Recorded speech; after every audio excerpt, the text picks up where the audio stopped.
Hello friends, welcome to our YouTube channel TSP classes. तो कैसे हैं आप सब? आई होप आप लोग बिल्कुल ठीक होंगे। तो आज की वीडियो में हम डिस्कस करेंगे यूपी डीएलएड थर्ड सेमेस्टर का जो आपका पेपर 6 है, यानी आपका पेपर 6 जो है वो हिंदी है। और हिंदी का जो है वो चैप्टर 1 चल रहा है। और चैप्टर 1 में जो हम पढ़ रहे हैं वो लेखक और कवि के जीवन परिचय के बारे में पढ़ रहे हैं। तो हमने कवि के बारे में जो है पढ़ना शुरू किया है। इसके पहले हम लोगों ने जो है बिहारी जी के बारे में पढ़ा, तुलसीदास जी के बारे में पढ़ा, सूरदास जी के बारे में पढ़ा और जो है आपके कबीरदास जी के बारे में पढ़ा है। इतने ये आपके 4 कवि जो है हमने पहले क्लास में इनके बारे में पढ़ा कि इनका जन्म कहाँ हुआ, इनकी मृत्यु कब हुई, इनके माता पिता का क्या नाम था, इनकी कौन सी रचना थी। जो भी चीजें थी हमने फर्स्ट जो है क्लास में पूरा कंप्लीट कर लिया। आज हम पढ़ने वाले हैं मैथिली शरण गुप्त जी के बारे में। तो देखिए, इनका जो नाम है वो है मैथिली शरण गुप्त। इनका जन्म जो है 1886 ईस्वी में चिरगांव नामक स्थान पे हुआ था। चिरगांव आपका झांसी में है। और मैथिली शरण की जो मृत्यु हुई थी वो 1964 ईस्वी में हुई थी। ठीक है। मैथिली शरण गुप्त जी के जो गुरु थे वो थे आपके आचार्य महावीर प्रसाद द्विवेदी जी। आई बात समझ में? और इनकी जो रचनाएं थी वो कौन कौन सी थी वो हम देखेंगे। तो पहला तो इन्होंने महाकाव्य जो है, पहला इनका एक महाकाव्य है। देखिए, रचनाएं जो है रहती बहुत सारी है। ठीक है, बहुत सारी रहती है। वो खंडों में विभाजित होती है। जैसे मान लीजिए महाकाव्य में आपके साकेत और मंगला प्रसाद, ठीक है, पारितोषिकाया। और दूसरा जो खंड काव्य है उसमें बहुत सारी चीजें हैं। जैसे भारत भारती हो गया, स्वदेश संगीत हो गया, पंचवटी, शकुंतला, है ना, विष्णु प्रिया, यशोधरा, प्रदक्षिणा, वैतालिका, वैभव, विश्व वेदना, पृथ्वी पुत्र, जय भारत, कुणाल गीत, रंग में भंग, ये इनके सारे के सारे खंड काव्य हैं। और ये जो है ये इनका महाकाव्य है। तो एग्जाम में ऐसे पूछता है कि साकेत जो है किसके द्वारा रचित या फिर किसकी किसका महाकाव्य है। तो आप बोलेंगे मैथिली शरण गुप्त के द्वारा यह जो है, यह मैथिली शरण गुप्त जी का ये महाकाव्य है, यानी साकेत। तो चीजें ऐसे ही बनेंगी क्वेश्चन में। जब हम क्वेश्चंस कराएंगे तो आपको वहां पे डिटेल में बता देंगे। ठीक, चलिए स्टार्ट करते हैं। फिर मैथिली शरण गुप्त जी का नाम पूरा था मैथिली शरण गुप्त। इनका जन्म चिरगांव झांसी में 1886 में हुआ था। इनकी मृत्यु 1964 में हुआ था। ठीक है। गुरु जो है इनके आचार्य महावीर प्रसाद द्विवेदी जी, आचार्य महावीर प्रसाद द्विवेदी जी थे। और इनकी जो रचनाएं हैं वो देखेंगे। पहला है महाकाव्य। तो महाकाव्य कौन कौन सा है? साकेत। इसमें आपका मंगला प्रसाद और पारितोषिक है।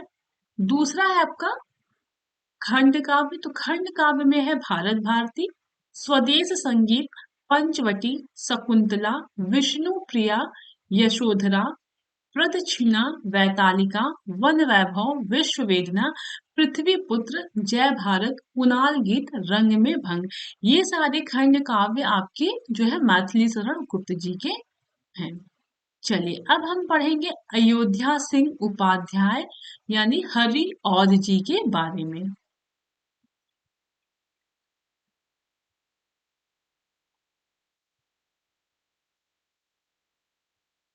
तो देखिएगा, इनका जो नाम है वो है अयोध्या सिंह उपाध्याय।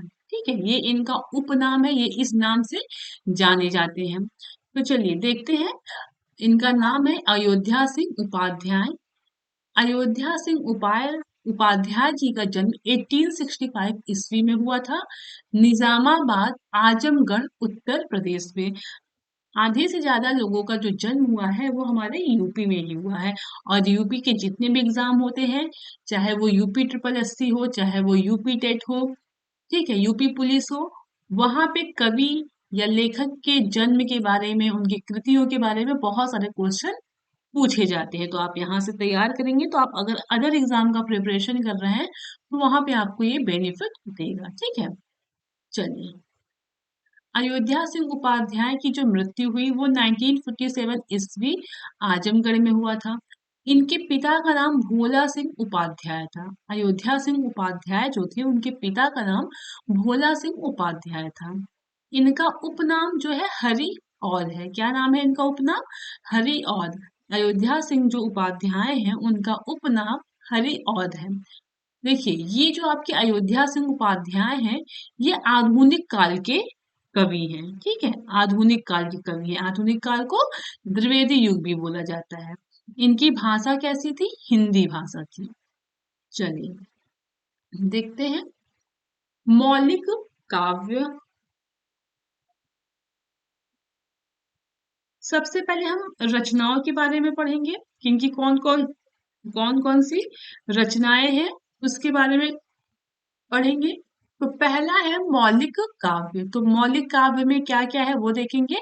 प्रिय प्रवास, पद प्रसून, वैदेही वनवास, पारिजात, कृष्ण शतक, प्रेमांबु प्रवाह, प्रेमांबु वारिधि, रसिक रहस्य, पद्य प्रमोद, बोलचाल, फूल पत्ते, पवित्र पर्व, मर्म स्पर्श, सतसई, रस कलश, स्वर्गीय संगीत। तो ये सब जो चीजें हैं ना ये इनकी मौलिक काव्य हैं। और आप लोग को तो ये प्रॉब्लम आएगी, आप लोग की प्रॉब्लम भी यही होगी, मैं समझ रही हूँ कि आप लोग इसको याद कैसे करेंगे। तो याद करने का तरीका तो है, बट याद करेंगे तो आप भूल सकते हैं। चीजें बार बार रिवाइज करिए, फिर आप क्वेश्चंस करिए। जब आप एक बार पढ़ेंगे फिर जब क्वेश्चंस करेंगे तो वो चीजें आपके माइंड में सेट हो जाएगी और आप भूलेंगे ही नहीं। चलिए अब हम इनका उपन्यास देख लेते हैं। ये उपन्यास जो है वो है इनका ठेठ हिंदी का ठाठ। ठीक, अध खिला फूल। उसके बाद नाटक इनका कौन सा है? रुक्मणी परिणय। ठीक है, प्रद्युम्न विजय व्यायोग, ये इनका नाटक है। और ये आलोचना यानी जो निबंध है वो किस पे लिखे हैं? तो हिंदी भाषा और साहित्य का विकास पे, साहित्य संदर्भ पे, नीति निबंध पे, कबीर वचनावली की भूमिका, इन सब पे इन्होंने निबंध लिखा है। और साहित्य में स्थान यानी जो आपके हरि और हैं, अयोध्या सिंह है, इनका जो है साहित्य में जो स्थान है उन इनको कहा जाता है आपके आधुनिक काल के प्रथम महाकवि थे। यानी जो आपके हरि और है ये आधुनिक काल के प्रथम महाकवि थे। ठीक है, क्वेश्चन में पूछ सकता है कि आधुनिक काल के महाकवि कौन है, तो आप आसानी से बता सकते हैं कि हरि और जी आधुनिक काल के प्रथम महाकवि थे। अब आते हैं महादेवी वर्मा जी के पास, तो इनके बारे में हम पढ़ते हैं। तो महादेवी वर्मा जी का नाम, पूरा नाम महादेवी वर्मा है। इनका जन्म 1907 ईस्वी में फर्रुखाबाद यूपी में हुआ था। ठीक, इनकी मृत्यु 11 सितंबर 1987 में इनकी मृत्यु हो गई थी। महादेवी वर्मा जो है आधुनिक युग की मीरा के नाम से भी ये जानी जाती हैं। ठीक है, क्वेश्चन में पूछता है कि आधुनिक युग की मीरा कौन जाना जाता है, तो कौन है वो? महादेवी वर्मा। ठीक, इनका जो है मासिक पत्रिका भी आया था, तो वो मासिक पत्रिका का नाम है चांद। ठीक है, तो चांद नामक की एक मासिक पत्रिका भी संपादक हुई थी।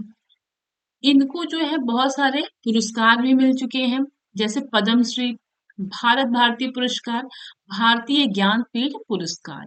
महादेवी वर्मा जी को पद्मश्री पुरस्कार मिल चुका है, भारत भारती पुरस्कार मिल चुका है और आपके भारतीय ज्ञानपीठ पुरस्कार भी मिल चुका है। ठीक है, इनकी जो रचनाएं हैं वो हम पहले देखेंगे।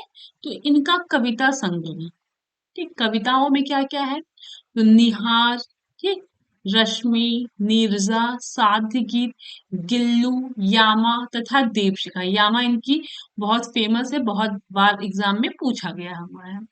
तो चलिए अब हम गद्य रचनाएं देखते हैं। तो इनकी जो गद्य की रचनाएं थी वो थी अतीत के चलचित्र, स्मृति की रेखाएं, श्रृंखला की कड़ियां और हिंदी विवेचनात्मक गद्य। ये सब इनकी क्या है? आपकी महादेवी वर्मा जी की क्या है? ये गद्य रचनाएं हैं। आगे बात समझ में? चलिए अब हम आगे पढ़ेंगे आपके रामधारी सिंह दिनकर जी के बारे में।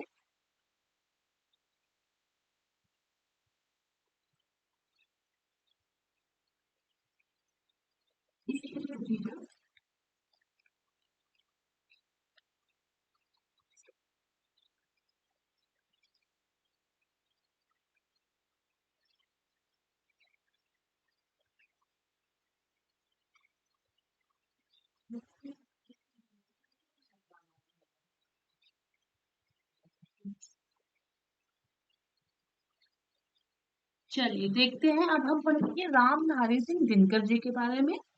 तो इनका नाम, हाँ, रामधारी सिंह दिनकर। ठीक। इनका जन्म जो है 1908 में बिहार के सिमरिया घाट गांव में रामधारी सिंह दिनकर जी का जन्म हुआ था। इनकी मृत्यु अप्रैल 1974 ईस्वी में इनकी मृत्यु हो गई थी। आपके जो रामधारी सिंह दिनकर थे, इनको पद्म भूषण पुरस्कार जो है मिला हुआ था। ठीक। अब हम इनकी रचनाएं देखेंगे और काव्य। सबसे पहले तो इनकी कौन कौन सी रचनाएं हैं वो देखते हैं। तो पहले हम काव्य में देखेंगे, तो रेणुका, हुंकार, रसवत्ती, द्वंद्व गीत, ठीक है, नीम के पत्ते, कुरुक्षेत्र, रश्मि रथी, उर्वशी, कलिंग विजय, परशुराम की प्रतीक्षा, ये इनकी काव्य है, काव्य रचनाएं हैं। अब हम इनकी गद्य रचनाएं देखते हैं, तो मिट्टी की ओर, अर्धनारीश्वर, संस्कृति के 4 अध्याय, ये इनकी गद्य रचनाएं हैं। ठीक। अब हम पढ़ते हैं सूर्यकांत त्रिपाठी निराला जी के बारे में। तो इनका नाम है पंडित सूर्यकांत त्रिपाठी निराला। ठीक है।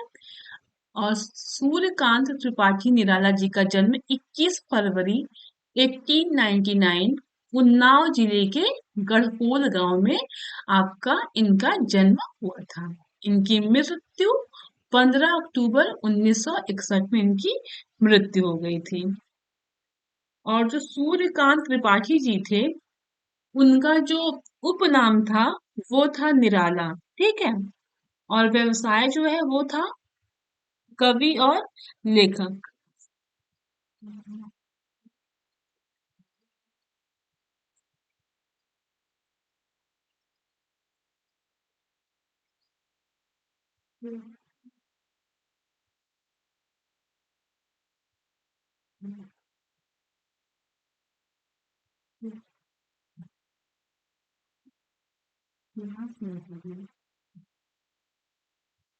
चलिए फिर देखते हैं, उपनाम जो है वो क्या है, इनका निराला है। और इनका जो व्यवसाय यानी ये कवि और लेखक है। इनकी जो रचनाएं हैं वो हम देखेंगे। तो पहले काव्य में देख लेते हैं। ठीक है। परिमल, गीतिका, तुलसीदास, अनामिका, बेला, कुकुरमुत्ता, अर्चना, आराधना, गीत कुंज, नए पत्ते और अपरा, ये इनकी जो है काव्य की रचनाएं थी। अब उपन्यास देखते हैं। तो अप्सरा, अलका, चमेली, निरुपमा, प्रभावती, ये इनकी सारी उपन्यास है। ठीक।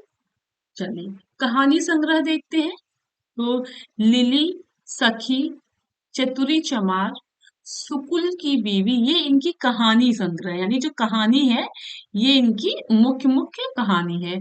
रेखा चित्र में जो है वो है कुल्ली भाट, बिलेसुर, बकरिहा, ये इनकी रेखा चित्र है। और जो जीवनी साहित्य है यानी इन्होंने जिनकी जीवनी लिखी है, तो राणा प्रताप, ध्रुव, भीष्म, शकुंतला, प्रहलाद, ठीक है, ये इनके पूरे जीवन साहित्य हैं। अब हम आलोचना और निबंध देखेंगे।